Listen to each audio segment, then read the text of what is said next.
નમસ્તે વિદ્યાર્થી મિત્રો, છેલ્લે આપણે ધોરણ 9 ની અંદર પાઠ નંબર 1 છે પૂર્ણ કર્યો હતો। આજે આપણે પાઠ નંબર 13 ભારત એનું સ્થાન, ભૂસ્તરીય રચના અને ભૂપૃષ્ઠ 1। હવે આપણે જે છે એ આના ટોટલ બે વિભાગ આવે છે। પહેલો વિભાગ જે છે એ આવડો આ છે અને બીજો વિભાગ 14મા પાઠની અંદર આવશે। તો આજે આપણે પાઠ નંબર 13 ભારતનું સ્થાન, ભૂસ્તરીય રચના અને ભૂપૃષ્ઠ 1 તેને સમજવાનો શરૂઆત કરીએ। બરાબર, તો વિશ્વના દેશોમાં ભારત આગવું સ્થાન ધરાવે છે। ભારત એક વિશાળ દેશ છે અને ભારતીય સંસ્કૃતિ પ્રાચીનતમ છે। બરાબર, કે વિશ્વની જે પ્રાચીનતમ સંસ્કૃતિ જે છે એમાં ભારતનો જે છે એ સમાવેશ થાય છે। તે વસ્તીની રીતે વિશ્વનો લોકશાહી ધરાવતો સૌથી મોટો દેશ છે। ખાસ સમજો આ। હવે ઉદાહરણ તરીકે અમેરિકામાં પણ લોકશાહી છે, પરંતુ એની વસ્તી આપણા જેટલી નથી।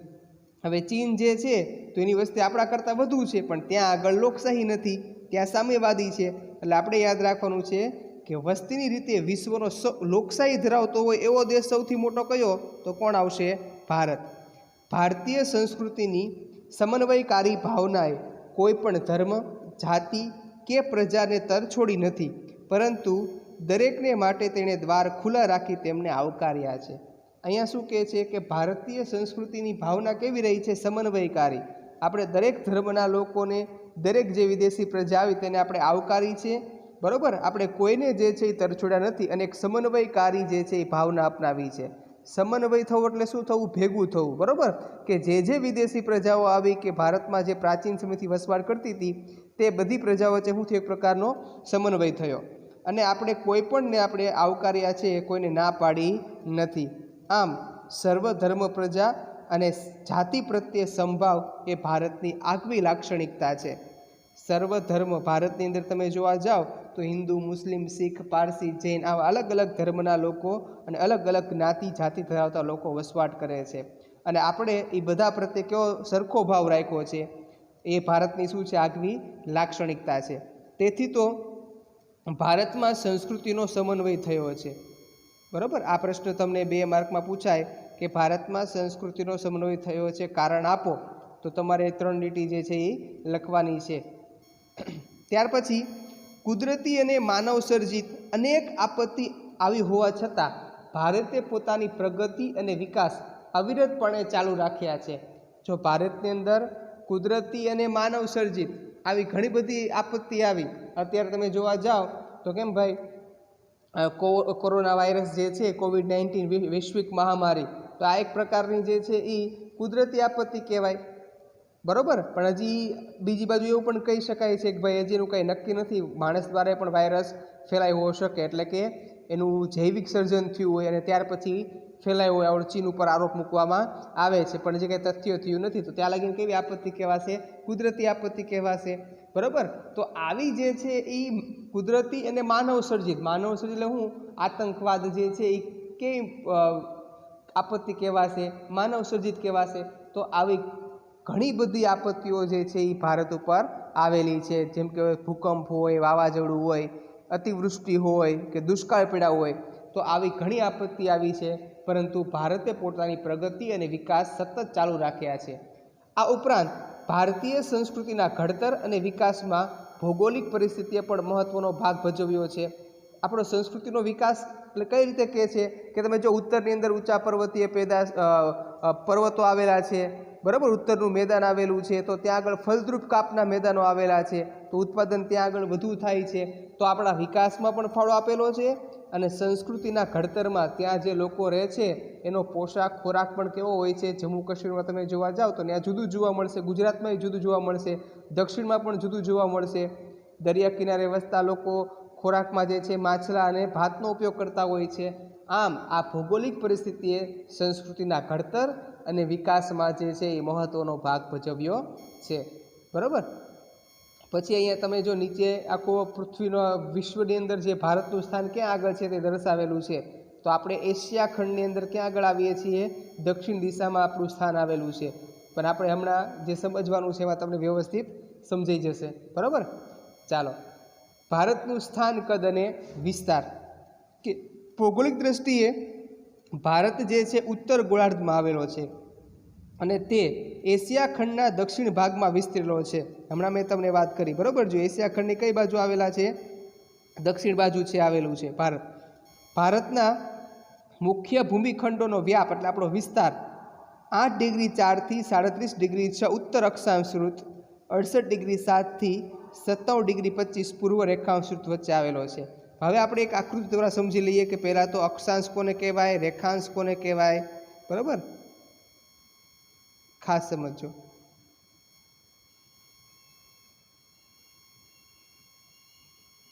જો પૃથ્વીનો ઉપર જોવા જઈએ તો એક આ બાજુ પૃથ્વીની બરોબર વચ્ચેથી એક વૃત્ત પસાર થાય છે અને એ વૃત્તને શું કહેવામાં આવે છે? વિષમવૃત્ત જે છે એ કહેવામાં આવે છે, બરોબર। હવે પૃથ્વી ઉપર આવી આડી જે છે એ અનેક કાલ્પનિક રેખાઓ આવેલી છે જે પૂર્વથી પશ્ચિમ દિશામાં ફેલાયેલી છે, બરોબર।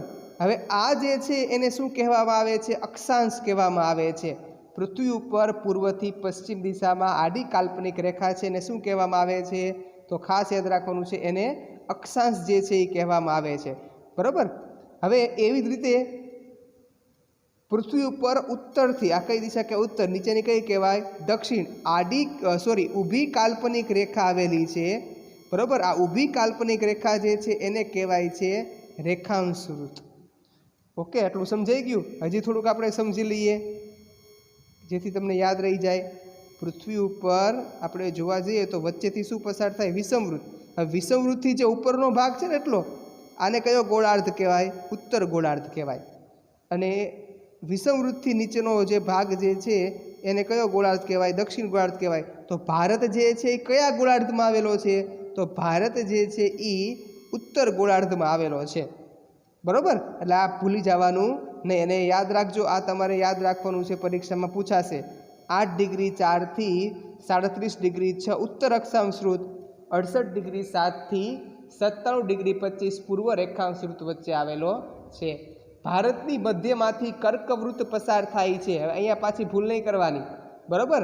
ઉદાહરણ તરીકે તમને કહું કે વિશ્વમાંથી વચ્ચેથી હું પસાર થાય? વિષમવૃત્ત, પણ ભારતની મધ્યમાંથી શું પસાર થાય છે? કર્કવૃત્ત। અને એનું માપ કેટલું છે? 30 ડિગ્રી 30 ઉત્તર અક્ષાંશ 23 ડિગ્રી 30 ઉત્તર અક્ષાંશ વૃત્ત પર આવેલો છે। અને એનેથી કર્કવૃત્તથી દેશ જે છે એ બે ભાગોમાં વિભાજિત કરે છે। તમે જો એ નકશો આપેલો છે, બરાબર। તો અહીંયા જો પહેલાં તો આપણે ઓલું યાદ કરી લઈએ, ક્યાંથી માપ કીધું હતું? આ જો અક્ષાંશ વૃત્ત આપેલું છે 8 ડિગ્રી 4 થી ક્યાં સુધીની વાત કરે છે? જો 8 ડિગ્રી 4 થી 37 ડિગ્રી 6, આ હું કીધું? અક્ષાંશ વૃત્ત છે, અક્ષાંશ વૃત્ત છે, બરાબર। આ ઉપર સેટ છે એટલે શું થઈ જાય? 37 ડિગ્રી 6। પછી આ બાજુ તમને કીધું હતું કેટલું? 68 ડિગ્રી 7 થી કેટલું કીધું? 97 ડિગ્રી 25 પૂર્વ રેખાંશ વૃત્ત, કારણ કે આપણે કઈ દિશા બાજુ આવ્યા છે? આ બાજુ પૂર્વમાં આવેલા છે। તો આ આટલા વચ્ચે જે છે આપણો દેશ આવેલો છે। માપ કેટલું યાદ રાખવાનું? 8 ડિગ્રી 4 થી 37 ડિગ્રી 6, 68 ડિગ્રી 7 થી 97 ડિગ્રી 25, આટલા વચ્ચે ભારત દેશ આવેલો છે। ત્યાર પછી એમ કીધું ભારતની મધ્યમાંથી શું પસાર થાય છે? કર્કવૃત્ત પસાર થાય છે। ભારતની મધ્યમાંથી કર્કવૃત્ત પસાર જે છે એ થાય છે, બરાબર। એટલું સમજાઈ ગયું તમને? અને એનાથી આપણો દેશ જે છે કેટલા ભાગમાં વિભાજિત થાય છે? બે ભાગમાં વિભાજિત થાય છે। ચાલો આગળ સમજીએ। તેનો ઉત્તર ભાગ વધુ પૂર્વ પશ્ચિમ દિશામાં ફેલાયેલો છે। અહીં વિશાળ મેદાનો અને હિમાલય પર્વત શ્રેણી જે છે એ આવેલા છે। કર્કવૃત્તથી દક્ષિણે આવેલું ક્ષેત્ર ત્રિકોણ આકાર ધરાવે છે। આકાર કેવો થઈ જાય છે? ત્રિકોણ આકાર થઈ જાય છે। તેનો દક્ષિણ તરફનો ભૂભાગ સાંકડો થતો જાય છે। આ મુખ્યત્વે દ્વીપકલ્પીય ઊંચો પ્રદેશનો ભાગ છે। દ્વીપકલ્પીય કોને કહેવાય? જેની ત્રણેય બાજુએ સમુદ્ર આવેલા હોય એને શું કહેવાય? દ્વીપકલ્પીય કહેવામાં આવે છે। તેમાં પૂર્વ કિનારાના અને પશ્ચિમ કિનારાના સાંકડા મેદાનોનો સમાવેશ થાય છે। ચાલો આપણે ફરી વખત નકશાથી સમજી લઈએ કે ભારતનો જે છે એ આપણે જો વચ્ચેથી ઉપરનો ભાગ જે છે કર્કવૃત્તથી ઉપરનો એ શું કહે છે? પૂર્વથી પશ્ચિમ દિશામાં ફેલાયેલો છે। પૂર્વથી પશ્ચિમ દિશામાં ફેલાયેલો છે। પછી શું કહે છે? દક્ષિણમાં શું હાલત છે? તો દક્ષિણની અંદર આપણે જોવા જાવ તો જો હું આખો આકાર કેવો થઈ જાય છે? સાંકડો આકાર થઈ જાય છે, બરાબર। એટલે દક્ષિણ દિશામાં આપણો આકાર કેવો છે? સાંકડો છે। અને ત્યાં આગળ જે છે આને દ્વીપકલ્પીય ઉચ્ચ પ્રદેશ શું કામ કહેવાય? જો આખો ત્રિકોણ બની જશે, બરાબર. દ્વીપકલ્પીય ઉચ્ચ પ્રદેશ એટલા માટે કે એની ત્રણેય બાજુ શું આવેલો છે? સમુદ્ર. જેમ કે જો અરબ સાગર, પછી બંગાળાની ખાડી, અને અહીંયા શું આવશે? હિન્દ મહાસાગર. તો ત્રણેય બાજુ દક્ષિણ ભાગ છે ને સમુદ્ર આવેલો છે, એટલે આ પ્રદેશ છે શું કહેવાય? દક્ષિણનો દ્વીપકલ્પીય ઉચ્ચ પ્રદેશ કહેવામાં આવે છે. પછી એમ કીધું ત્યાં આગળ પૂર્વ અને પશ્ચિમ કિનારાના મેદાનો આવેલા છે. હવે પૂર્વ બાજુ કઈ કહેવાશે? આ. તો આ કયું મેદાન કહેવાય? પૂર્વ કિનારાના. અને આ કયું કહેવાય? પશ્ચિમ કિનારાના જે છે એ સાંકડા મેદાનો આવેલા છે. ઓકે, બરોબર. ચાલો પહેલો પેરેગ્રાફ ફરી વખત જોઈ લઈએ કે ભૌગોલિક દ્રષ્ટિએ ભારત ઉત્તર ગોળાર્ધમાં આવેલો છે. તે એશિયા ખંડના દક્ષિણ ભાગમાં વિસ્તરેલો છે. ભારતના મુખ્ય ભૂમિખંડોનો વ્યાપ કેટલો છે? 8 ડિગ્રી 4 થી 37 ડિગ્રી 6 ઉત્તર અક્ષાંશ વૃત્ત, અને રેખાંશ વૃત્તમાં કઈ બાજુ? 68 ડિગ્રી 7 થી 97 ડિગ્રી 25 પૂર્વ રેખાંશ વૃત્ત વચ્ચે આવેલો છે. ભારતની મધ્યમાંથી કયું વૃત્ત પસાર થાય છે? કર્કવૃત્ત, અને એનાથી આપણા ભારત દેશના 2 ભાગ પડે છે. તેનો ઉત્તર ભાગ વધુ પૂર્વ પશ્ચિમ દિશામાં ફેલાયેલો છે. અહીં વિશાળ મેદાનો, આ બધા શું આવ્યા? વિશાળ મેદાનો, અને હિમાલયની શું આવેલી છે? અહીંયા પર્વત શ્રેણી. અહીંયાથી શરૂ કરીને તમે જોવા જાઓ એટલે ખાસ આ બાજુ પાકિસ્તાનથી, બરાબર, ત્યાં સુધી અહીંયા સુધી જે છે શું આવેલી છે? પર્વત શ્રેણી આવેલી છે. કર્કવૃત્તથી દક્ષિણે આવેલું ક્ષેત્ર ત્રિકોણ આકાર ધરાવે છે. તેનો દક્ષિણ તરફનો ભૂભાગ સાંકડો થતો જાય છે. આ મુખ્યત્વે દ્વીપકલ્પીય ઉચ્ચ પ્રદેશનો ભાગ છે.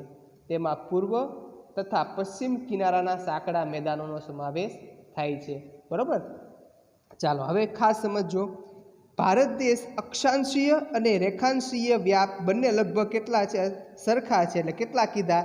30 અક્ષાંશ છે. હવે આ તમને ખબર પડશે આ કેમ? ટૂંકમાં એમ કહે છે ભારત ઉત્તરથી દક્ષિણ અને પૂર્વથી પશ્ચિમ આમ જોવા જાઓ ને તો અક્ષાંશીય અને રેખાંશીય વ્યાપ કેવા થાય છે? સરખા જ થાય છે. એટલે કેટલા કહે છે? 30 ડિગ્રી. જો તમને સમજાવું કઈ રીતે છે યાદ રાખવાનું છે તમારે.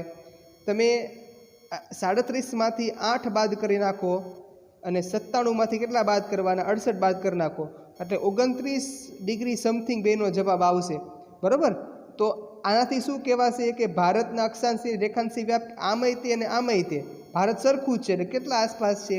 30 ડિગ્રી આપણો વ્યાપ જે છે, ભૂલતા નહીં, બરાબર. કે ભારત દેશના અક્ષાંશીય અને રેખાંશીય વ્યાપ બંને લગભગ કેટલા છે? સરખા છે. પરંતુ વાસ્તવિક રીતે હવે સમજો પાછું, આ બધા આપણને અંદાજિત આપણને કીધું કેટલા વચ્ચે આવ્યું, પણ વાસ્તવિક અંતર કેટલું છે? પરંતુ વાસ્તવિક રીતે લદ્દાખથી કન્યાકુમારી સુધી ઉત્તર દક્ષિણ લંબાઈ 3214 કિમી છે, બરાબર. અને પશ્ચિમે ગુજરાતથી શરૂ કરીને પૂર્વમાં અરુણાચલ પ્રદેશ સુધી આપણો વિસ્તાર કેટલો છે? 2933 કિમી છે. તો ઊભું જે છે એ ઉત્તરથી દક્ષિણ કેટલું કીધું? 3214. પશ્ચિમથી શરૂ કરીને પૂર્વ દિશામાં અરુણાચલ પ્રદેશ સુધી વિસ્તાર કેટલો છે? 2933 કિમી. નકશામાં જોઈ લો, બરાબર.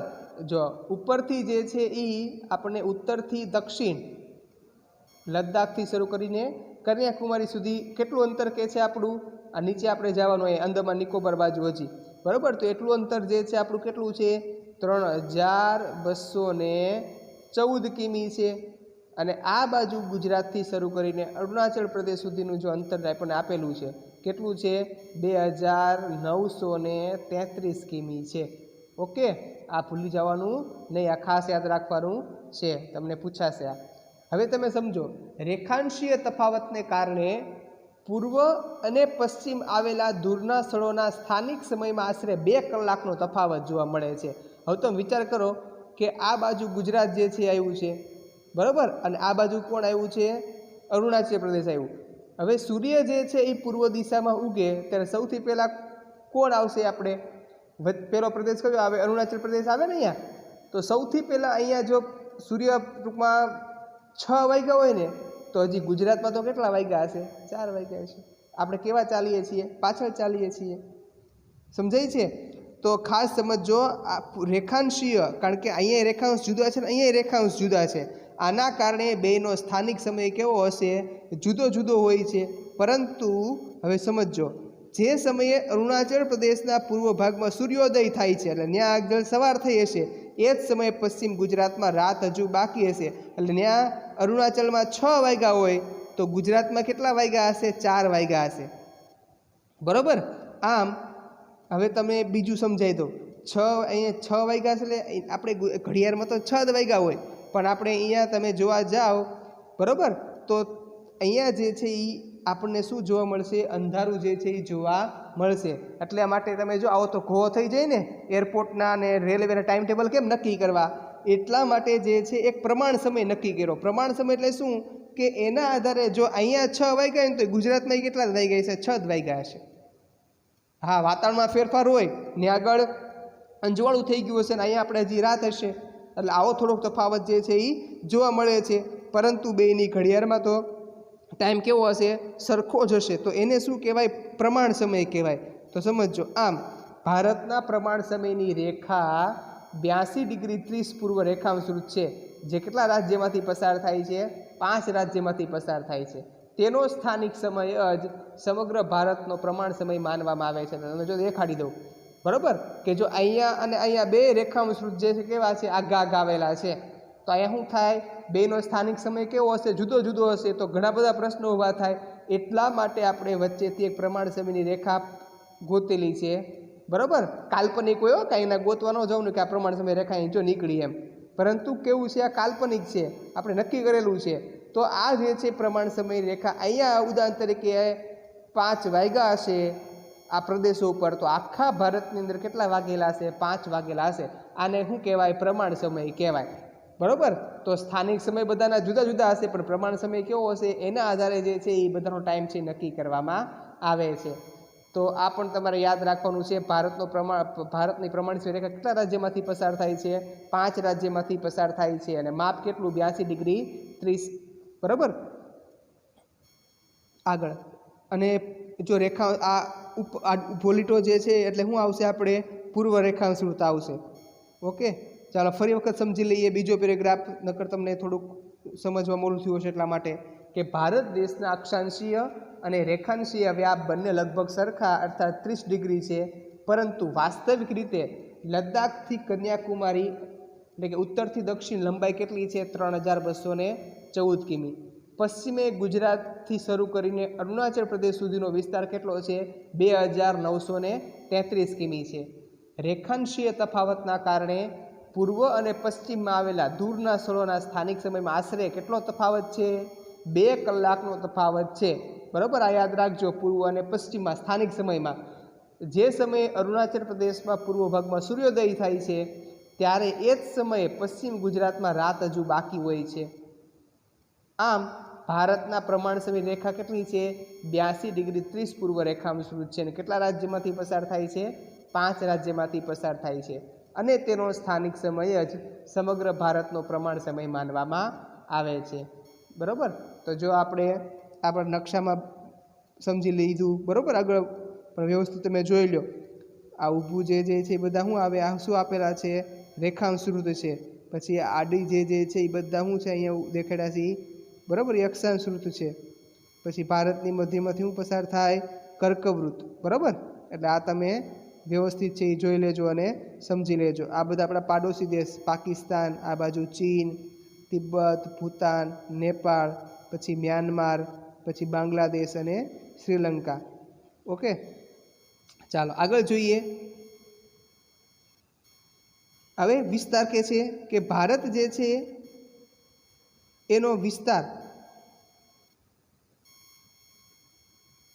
ભારતનો કુલ વિસ્તાર 32.8 લાખ ચોરસ કિમી છે. ભારતનો કુલ વિસ્તાર કેટલો કીધો? 32.8 લાખ ચોરસ કિમી છે. અને ક્ષેત્રફળની દ્રષ્ટિએ જોતા ભારત વિશ્વમાં કેટલામાં ક્રમે આવે છે? 7મા ક્રમે. ભૂલ નહીં ખાવાની. વસ્તીમાં કેટલામો ક્રમ છે આપણો? બીજો. પહેલો ક્રમ કોનો આવે? ચીનનો. બીજો ક્રમ ભારતનો.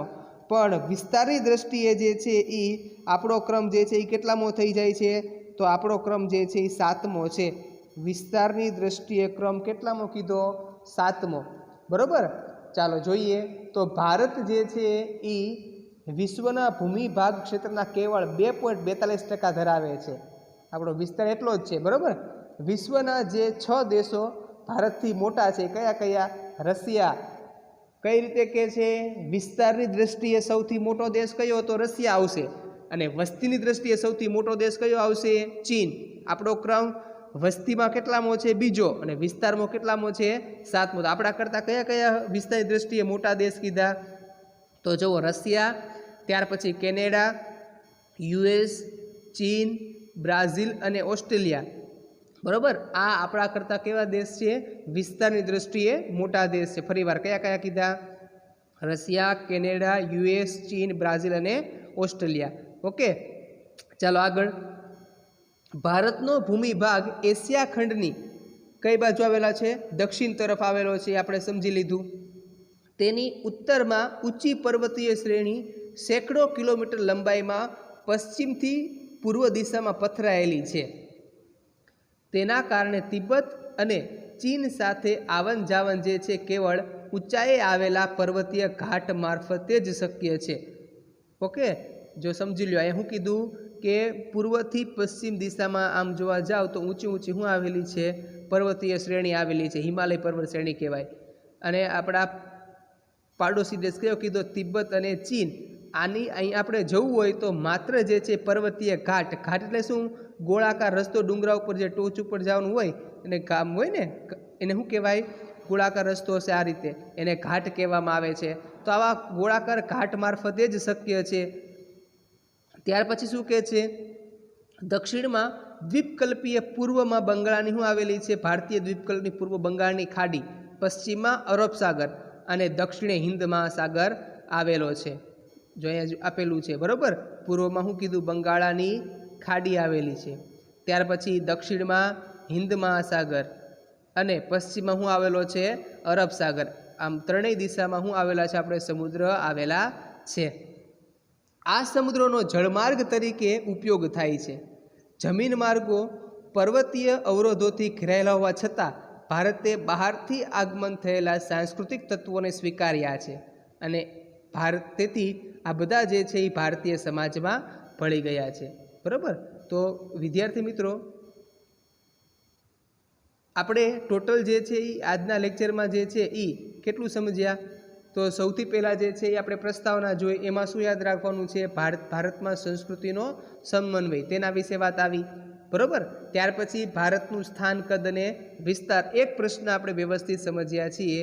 આ તમારે પ્રશ્ન જે છે એ 2 થી 3 વખત રિવિઝન કરી નાખવાનો છે અને પરીક્ષામાં પૂછાશે. આ મેઇન પ્રશ્ન છે, ભારતનું સ્થાન, કદ અને વિસ્તાર વિશે સમજાવું. બરાબર. તો વ્યવસ્થિત રીતે જે છે એ 2 થી 3 વખત આ વિડીયો લેક્ચર જોઈ લેજો, જેથી તમને પૂરેપૂરું સમજાઈ જાય. ત્યાર પછીનો જે મુદ્દો આવે છે એ હવે પછીના લેક્ચરમાં આપણે જે છે એ જોશું. બરાબર.